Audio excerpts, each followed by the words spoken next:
If you're really serious about achieving your dreams, you should invest some time on defining what it is you actually want.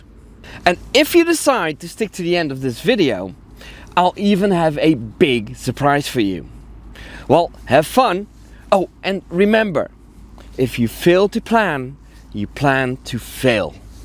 We all have goals in life, big or small, about our health, personal development, or even about our financial situation.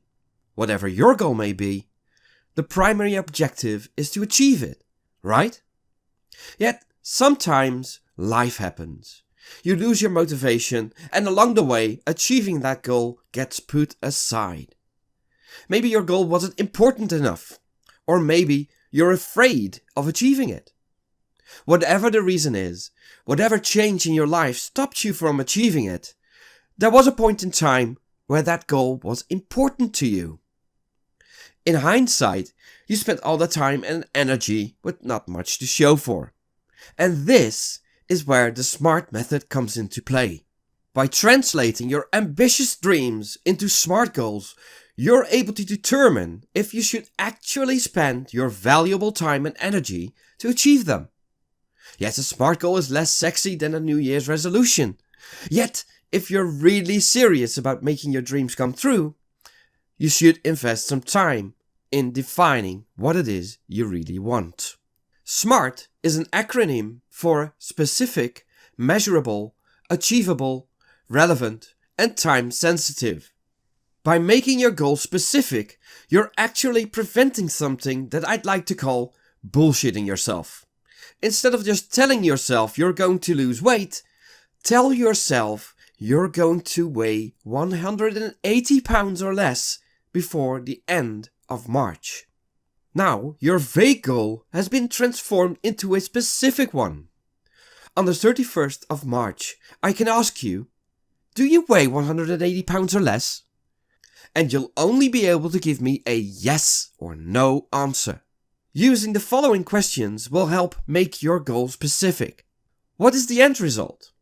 Why is it important? Are there any requirements or constraints? Now, you could have promised yourself to lose 20 pounds before the deadline, yet that would have given you some wiggle room. You could perhaps play dirty and change the starting point. By adding a metric like the 180 pounds to your goal, you're making your goal measurable. Remember, what gets measured gets managed. Now, you might have a goal that can't be measured by a metric. When this happens, this means your goal is too vague. Go back to the first step of making your goal more specific. The following questions will help you make your goal measurable. How can you measure the result? What metrics could you use? And how do you know you've achieved your goal? You shouldn't be afraid to dream big. Yet, you have to bear in mind that epic goals take longer to achieve. And in some cases, epic goals just aren't realistically achievable. Setting goals that aren't achievable will destroy your motivation. Here's a little science lesson about the human brain. When you achieve a goal, big or small, your brain releases a chemical called dopamine. This chemical rewards you by making you feel good, and this reward triggers you wanting to achieve even more. So by setting unrealistic goals, you'll never get that dopamine rush.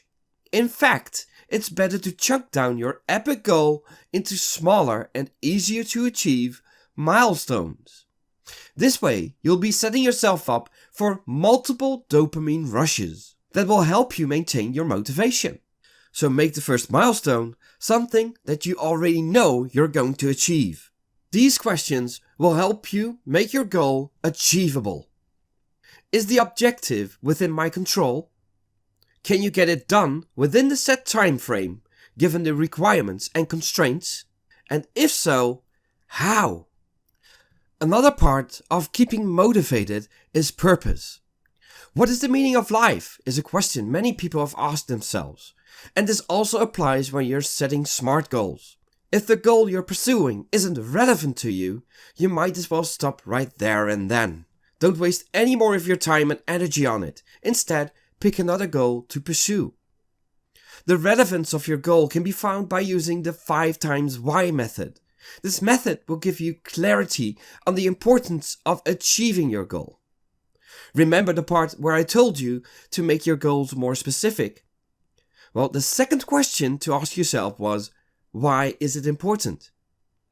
Now take that answer and ask yourself why what you answered is important to you. Now try to do this 3 more times and you'll be amazed what your real motivation for achieving your goal actually is. Then rank the importance of your answer on a scale of 1 to 10. If you don't rank it as 7 or higher, go and re-evaluate if this goal is really worth pursuing. And that brings us to the final part of the SMART method.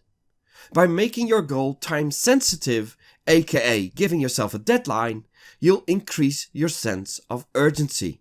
And you'll trick yourself into achieving your goal quicker. But be warned, although setting this deadline will help you achieve your goal, be careful not to make it an unrealistic one. All parts of the SMART method should be well balanced to maintain your motivation. That's why I advise you to chunk down your epic goal into multiple smaller SMART goals. And as I said earlier on, if you fail to plan, you plan to fail. One of your constraints might be having a limited amount of time. And when you have multiple goals, you should be sure to block out the required amount of time for each and every goal. And instead of trying to achieve all your goals at the same time, try to spread them out. I personally use a maximum of 3 goals every quarter. That allows me to focus on achieving them instead of getting stressed and ultimately burning out. I think it's safe to say that you're really serious about realizing your dreams, because you made it to the end of this video. And that's why I've got something special for you. Now, don't worry, it's 100% free and no opt-in is required. I've created an easy to use SMART goal template that contains all the questions I spoke of within this video. And I even added 2 additional recordings where I talk about how I use this exact template to create my own SMART goals. Yet before I tell you where you can find your own free copy of this template, I'd really appreciate it if you would give my video a thumbs up, because that way you'll help me spread the word about the SMART method. And if you'd like to get notified whenever I publish a new video, just hit the subscribe button below and ring that bell. The link to the SMART method template can be found in both these videos. The video on the left shows you how I use this template for one of my personal goals, and the video on the right will show you how I use the SMART template for one of my business goals.